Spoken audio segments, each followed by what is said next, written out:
Hello guys, চলুন আজকে লাঞ্চে মা কি কি রান্না করেছে তোমাদের সাথে শেয়ার করি।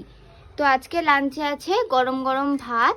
আজকের মা বেলাতেই রান্না বান্না করেছে, আর তার সাথে করেছে একটু ট্যাংরা মাছের ঝোল, আলু আর মুখি কচু দিয়ে। তবে ঝোল বলবো না, একটু মাখো মাখো মতোই করেছে। আর তার সাথে এঁচড় চিংড়ি করেছে মা।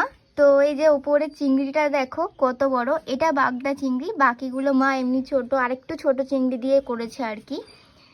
আর তার সাথে এই যে আছে একটু চিকেন আগের দিনের।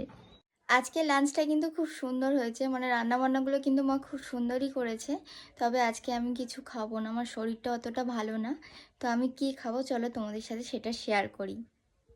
তো এই যে আজকে লাঞ্চে আমি একটু খাবো গরম গরম আদা জল, একটুখানি পপকর্ন, আর এই যে কয়েকটা বিস্কিট ছোট্ট ছোট্ট। তো গাইস, আজকে এই ভিডিওটা কেমন লাগলো কমেন্ট করে জানিও। ভালো